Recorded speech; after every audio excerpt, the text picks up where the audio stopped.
All right, so let's start with the big story that we are tracking on WION at this hour. And this, of course, is coming from the state of Israel, which is seeking the disbandment of a United Nations panel that is investigating into war crimes during the 2021 war that the Israelis fought with the Palestinian people.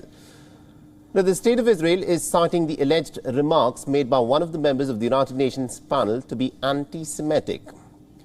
On Sunday, the Israeli Prime Minister Yair Lapid wrote to the United Nations Secretary General Antonio Guterres and mentioned the comments that were made by the United Nations Human Rights Council Commission of Inquiry member Milun Kotari.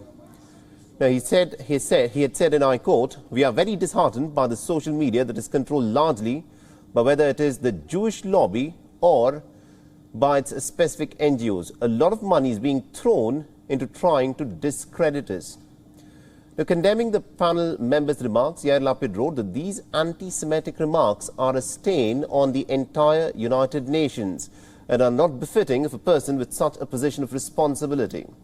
He also further wrote that the Commission has been fundamentally tainted by the publicly expressed prejudices of its leadership and has sought for the immediate removal of all three members. Now, the Commission of Inquiry that is investigating into abuses and human rights abuses that were committed in the war in 2021 was created by the United Nations Human Rights Council last year after the 11-day war between the State of Israel and Hamas in Gaza. Now, Israel has flatly refused to cooperate with the Commission, which has so far blamed Israel as it probes the decades-long conflict. Qatari's last week's remarks questioned the state of Israel's United Nations membership. And this reignited the long-term allegations that the Council is biased against the Jewish state. Now, Israel's ambassador in Geneva on Friday had also urged the Council's president to disband the Commission. Now, several ambassadors, including from Britain and the United States, have also expressed their outrage at these remarks. However, the Commission chair, Navi Pillay, a former United Nations rights chief, said that Qatari's comments were being taken out of context. Now, Lapid has called Pillay's defense of Qatari as false and charged that the Commission fuels anti-Semitism. All right, now to give us more information in terms of this entire controversy that's been brewing since last week, we're joined in by our correspondent Jodie Cohen, is joining us live from Ra'anana, from the state of Israel. Now, Jodie, this is an interesting controversy that has surfaced. Israel never wanted to cooperate with this United Nations panel that was investigating human rights abuses that took place in the war that was fought last year between the state of Israel and Hamas. Now, this comment stating that the statement that was made by one of the panel members is anti-Semitic. What is actually being said here?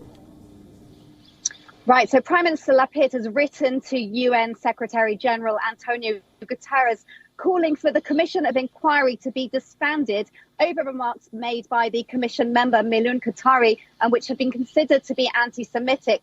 Now, in his remarks, he talks about the Jewish lobby controlling social media, which is thought to be like a modern-day equivalent of the traditional anti-Semitic tropes that go back centuries, saying that Jews control the media backed by Jewish money. Now, in his remarks, he also questioned why Israel is allowed to be a member of the United Nations, which people are taking to question Israel's right to even exist.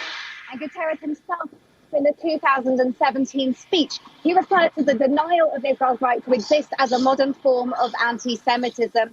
So this has led to calls for Qatari's dismissal, and officials from the US, the UK, Canada, Germany, France, the Czech Republic have all condemned the remarks, except, as you said, Navi Pillay, the head of the Commission, who said that the comments have been misrepresented. And Israel's ambassador in Geneva then wrote to Federico Villegas, the head of the UN Human Rights Council, saying that Pillay was actually defending the indefensible and endorsing anti-Semitism. And Villegas has since said that the comments could be interpreted as stigmatization of the Jewish people and has asked for clarifications. You know, there must be a distinction that needs to be made between what the state of Israel does and the Jewish people. So the question that I want to ask you is, will Israel cooperate with a United Nations panel that is investigating into human rights abuses that took place in the war that happened last year? So the UN Human Rights Council was obviously set up to fight racism. Now, critics say that the council itself is prejudiced They say that Israel is the only country that is permanently on the agenda at every council session, and that the council has passed more resolutions against Israel, against Syria, Iran and North Korea combined. They say that the commission was instigated in an emergency session by Pakistan and the Palestinians, and it's actually the only open-ended inquiry out of all the conflicts in the world. And they say that, to put that into context, every death is, of course, tragic. But the Israel-Hamas conflict in May 2021 led to 243 Gazans being killed. And Israel says that 225 of those were terrorist operatives, and that they give warning to civilians before striking any buildings. And that since the 1920s, the Arab-Israeli conflict has killed 116,000 people on both sides. And again, to put that into context, they say that in Afghanistan, up to 2 million people are thought to have been killed. So they say that it shows an obsessive bias against Israel. Supporters of the commission, of course, say that it's important to scrutinise Israeli actions.